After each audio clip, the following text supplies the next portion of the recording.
जरा सोचिए, आज दुनिया भर में तेल के लिए जंग होती है, लेकिन 100 साल बाद यह जंग किस लिए होगी? तेल के लिए नहीं, पानी के लिए।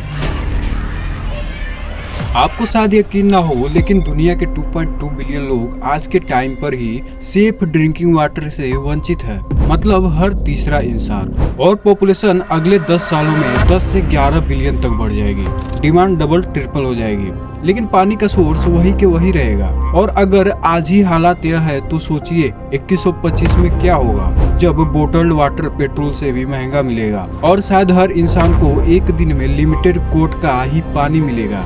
इस वीडियो में हम देखेंगे कि अगले 100 साल बाद ड्रिंकिंग वाटर को लेकर दुनिया का हाल क्या होगा, पानी की demand versus supply, climate change का असर, टेक्नोलॉजी का रोल और सबसे बड़ी बात, क्या आने वाले फ्यूचर में पानी के लिए जंग होगी। चलिए शुरू करते हैं।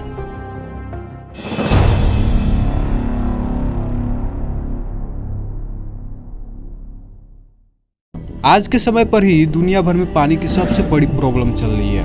WHO के डाटा के हिसाब से 2.2 बिलियन लोगों के पास सेफ ड्रिंकिंग वाटर की रेगुलर एक्सेस ही नहीं है। मतलब दुनिया का हर तीसरा इंसान आज भी साफ पानी पीने से वंचित है। और यह प्रॉब्लम सिर्फ अफ्रीका या मिडिल ईस्ट तक लिमिटेड नहीं है। इंडिया जैसे देश में भी आपने सुना होगा, विलेजेस में लोगों को एक हैंड पंप के लिए किलोमीटर तक चलना पड़ता है। हर साल ड्राउट्स, फ्लूड्स और ग्राउंड वाटर खत्म होने की वजह से करोड़ों लोग परेशान होते हैं। पानी के साथ एक और बड़ी प्रॉब्लम है डिस्ट्रीब्यूशन का। जो एरियाज पानी से रिच है वहाँ मिसयूज हो रहा है, और जो एरिया पानी से पुअर है वहाँ लोग एक एक ड्रॉप के लिए तरसते हैं। इंडस्ट्रियल और एग्रीकल्चरल ओवरयूज भी प्रॉब्लम को और सीरियस बना रहा है। फैक्ट्रीज बिना सोचे समझे रिवर्स को पोल्यूट कर रही है, और खेतों में इतना ज्यादा ग्राउंड वाटर यूज हो रहा है कि एक्वीफर्स खत्म होते जा रहे हैं। और ये सब हो रहा है उस वक्त जब पॉपुलेशन बस 8 बिलियन के आसपास है। सोचिए जब 100 साल बाद ये पॉपुलेशन 10 या 11 बिलियन होगी तो सिचुएशन कितनी डेंजरस बन सकती है। अब आइए समझते हैं क्लाइमेट चेंज का रोल। पानी क्राइसिस को और भी खतरनाक बनाने में क्लाइमेट चेंज का सबसे बड़ा फैक्टर होगा। सबसे पहला पॉइंट, ग्लेशियर्स। हिमालय, आर्कटिक और अंटार्कटिक का ग्लेशियर दुनिया के फ्रेश वाटर का सबसे बड़ा सोर्स है, लेकिन ग्लोबल वार्मिंग की वजह से यह ग्लेशियर तेजी से पिघल रहा है। मतलब फ्यूचर में रिवर्स और लेक्स को मिलने वाला पानी कम होता चला जाएगा। दूसरा पॉइंट, रेनफॉल। आपने नोटिस किया होगा कि आज के समय पर ही बरसात एकदम अनप्रेडिक्टेबल हो गई है। कभी एक्सट्रीम फ्लूड्स, कभी ड्राउट्स। यह प्रॉब्लम अगले 100 सालों में और इंटेंसिफाई हो जाएगी। कई एरिया पानी में डूबते रहेंगे और कई एरिया बूंद बूंद के लिए तरसेंगे। और तीसरा पॉइंट, सी लेवल राइज। समुद्र का पानी ऊपर बढ़ने से कोस्टल एरियाज फ्लूड्स होंगे और फ्रेश वाटर सोर्स कन्मिनेट हो जाएंगे। मतलब जो थोड़ा बहुत ग्राउंड वाटर बचा होगा उसमें भी खारापन घुस जाएगा। और सिर्फ नेचर ही नहीं, इसके साथ एक और बड़ा डेंजर है, नदियों का पॉलिटिक्स। जैसे इंडिया और चाइना के बीच ब्रह्मपुत्र रिवर्स का इशू, या फिर अफ्रीका में नील रिवर का कॉन्फ्लिक्ट। फ्यूचर में जब पानी और स्कार्फ होगा तो इन नदियों को लेकर देश आपस में लड़ने लगेंगे। यानी कि एक तरफ क्लाइमेट चेंज से सप्लाई कम होगी, दूसरी तरफ पॉलिटिकल कॉन्फ्लिक्ट से एक्सेस और लिमिटेड हो जाएगा, और इसका सीधा नतीजा एक ग्लोबल वाटर क्राइसिस। अब सोचिए जब पॉपुलेशन 2125 तक 10 से 11 बिलियन तक पहुंच जाएगी तो पानी की डिमांड कैसी होगी। आज के टाइम में ही 8 बिलियन लोगों की जरूरत पूरा करना मुश्किल हो रहा है, लेकिन 100 साल बाद जब डिमांड डबल या ट्रिपल हो जाएगी तो सिचुएशन इमेजिन करना ही स्कैरी है। और सबसे बड़ी बात, अर्थ पर जितना फ्रेश वाटर है वो उतना ही रहेगा, नया पानी तो बनने वाला नहीं है। मतलब डिमांड बढ़ रहा है लेकिन सप्लाई वहीं के वहीं अटकी हुई है। एक्सपर्ट कहते हैं कि फ्यूचर में पानी की वैल्यू तेल से भी ज्यादा हो जाएगी। आज पेट्रोल और डीजल के लिए लाइन लगती है, कल सेफ ड्रिंकिंग वाटर के लिए लाइन लगेगी। पानी एक लग्जरी बन जाएगा जैसे आज गोल्ड या डायमंड है। और इसी वजह से एक एक्सपर्ट फ्यूचर को डिस्क्राइब करते हैं, water will be the new oil. मतलब जिस तरह 20वीं सेंचुरी में तेल पर दुनिया की पॉलिटिक्स और वार्स घूमती है, वैसे ही 22वीं सेंचुरी में सब कुछ पानी के आसपास होगा। अब सवाल उठता है कि क्या टेक्नोलॉजी इस पानी की बड़ी प्रॉब्लम को सोल्व कर पाएगी?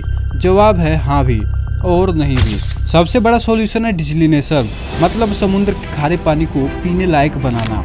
आज के टाइम पर इजराइल और दुबई जैसे देश इस टेक्निक का यूज करते हैं। लेकिन प्रॉब्लम यह है कि यह प्रोसेस बहुत महंगा है और बहुत ज्यादा एनर्जी खाता है। अगर अगले 100 साल में रिन्यूएबल एनर्जी चीप हो गई तो डिसलिनेशन दुनिया भर में कॉमन हो सकता है। दूसरा सॉल्यूशन वाटर रिसाइकलिंग, मतलब बाथरूम, किचन या फैक्ट्रीज का यूज्ड वाटर को फिल्टर करके वापस ड्रिंकिंग वाटर बनाया जाएगा। सिंगापुर जैसी कंट्रीज इस मॉडल पर ऑलरेडी काम कर रहे हैं। फ्यूचर में हर बड़े सिटी में रिसाइकलिंग प्लांट्स मैंडेटरी हो जाएगी।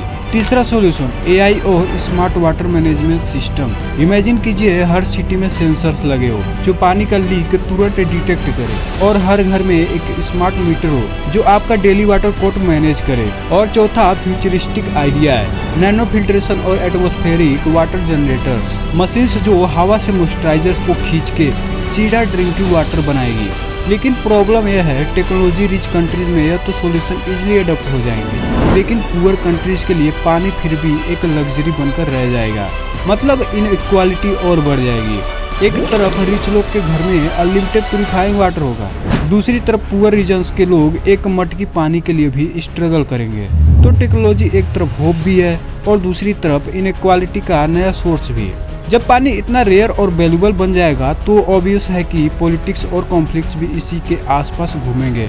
सोचिए आज तेल के लिए जो वार्स होती है कल वही वार्स पानी के लिए होंगी। रिवर्स और लेक्स के कंट्रोल एकदम स्ट्रेटेजिस्ट एसेट बन जाएगा। एग्जाम्पल ले लीजिए, अफ्रीका के नील रिवर इजिप्ट और इथियोपिया के बीच पहले से ही टेंशन चल रहा है ग्रैंड रेसेंसेस और डैम को लेकर। इसी तरह एशिया में इंडस रिवर पर इंडिया और पाकिस्तान के बीच डिस्प्यूट है और ब्रह्मपुत्र रिवर पर इंडिया और चाइना के खींचतान चलती रहती है। फ्यूचर में जब पानी और स्केर्स होगा तो यही डिस्प्यूट्स फुल फ्लैग्ड वार्स में बदल सकते हैं। सिर्फ कंट्रीज ही नहीं, अंदर के लेवल पर भी प्रॉब्लम होगी। लार्ज सिटीज में वाटर माफिया पावरफुल हो जाएंगे। जैसे आज पेट्रोल और डीजल को ब्लैक मार्केट होता है, फ्यूचर में बॉटल्ड वाटर का ब्लैक मार्केट चलेगा।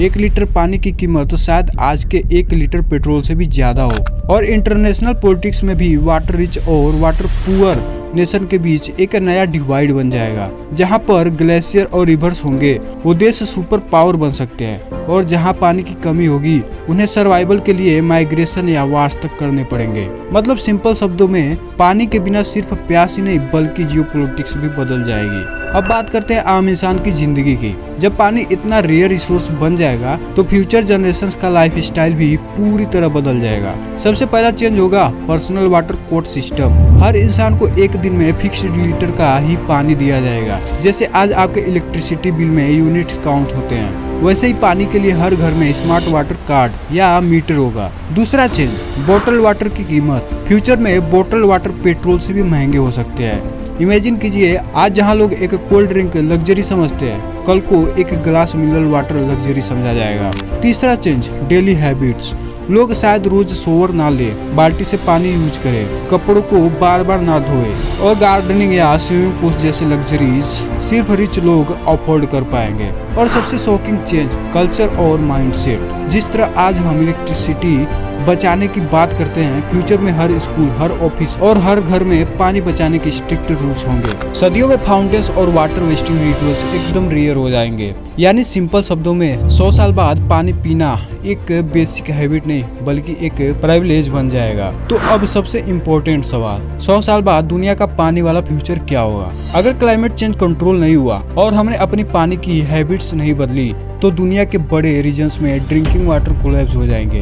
अफ्रीका, मिडल ईस्ट और साउथ एशिया जैसे एरियाज में सबसे ज्यादा परेशानी होगी। लोग पानी की तलाश में मास माइग्रेशन करेंगे, कंट्रीज अपने बॉर्डर्स बंद कर देंगे, और जहां पानी होगा वहां वार्स तक हो सकती है। पानी का 1 लीटर पेट्रोल 1 लीटर से भी ज्यादा महंगा होगा और आम इंसान के लिए पानी एक सर्वाइवल स्ट्रगल बन जाएगा। लेकिन अगर हमने अभी से एक्शन लिया, रिन्यूएबल एनर्जी सस्ती हुई, डेसलिनेशन और रिसाइकलिंग प्लांट्स हर जगह लग गए और लोगों ने पानी वेस्ट करना बंद कर दिया, तो सिचुएशन उतनी बुरी नहीं होगी। टेक्नोलॉजी और अवेयरनेस मिलकर एक सस्टेनेबल सिस्टम बना सकते हैं जहां सबको सेफ ड्रिंकिंग वाटर मिले, चाहे लिमिटेड ही सही। यानी दोस्तों फ्यूचर दोनों तरफ जा सकता है। एक तरफ वाटर वार्स और मास सफरिंग और दूसरी तरफ कंट्रोल्ड लेकिन सिक्योर वाटर फ्यूचर। चॉइस हमारे हाथ में है, और सबसे बड़ी बात, हम जो आज डिसीजंस ले रहे हैं वही डिसाइड करेंगे कि 2125 में पानी एक बेसिक राइट होगा या लग्जरी कमोडिटी। तो दोस्तों अब आप समझ गए होंगे कि पानी की प्रॉब्लम कोई फ्यूचर कि साइंस फिक्शन स्टोरी नहीं है। यह क्राइसिस अभी शुरू हो चुका है और अगले 100 साल में यह डिसाइड करेगा कि इंसानियत का फ्यूचर कैसा होगा। आज हम जो छोटी छोटी आदतें फॉलो करते हैं, पानी बचाना, लीकेज फिक्स करना, रेन वाटर हार्वेस्टिंग करना और इंडस्ट्रीज को अकाउंटेबल बनाना, यही फ्यूचर में करोड़ों लोगों की जिंदगी बचा सकती है। सवाल सिर्फ इतना है, हम चाहते हैं कि 2125 में हमारे बच्चे और उनकी अगले जनरेशन सेफ ड्रिंकिंग वाटर को एक बेसिक राइट्स के रूप में देखे या एक लग्जरी आइटम के रूप में। याद रखिए, तेल के बिना गाड़ी चल सकती है, लेकिन पानी के बिना इंसान नहीं चल सकता। आपको क्या लगता है, 100 साल बाद दुनिया का पानी फ्यूचर हॉरर स्टोरी होगा या एक कंट्रोल्ड सस्टेनेबल सिस्टम?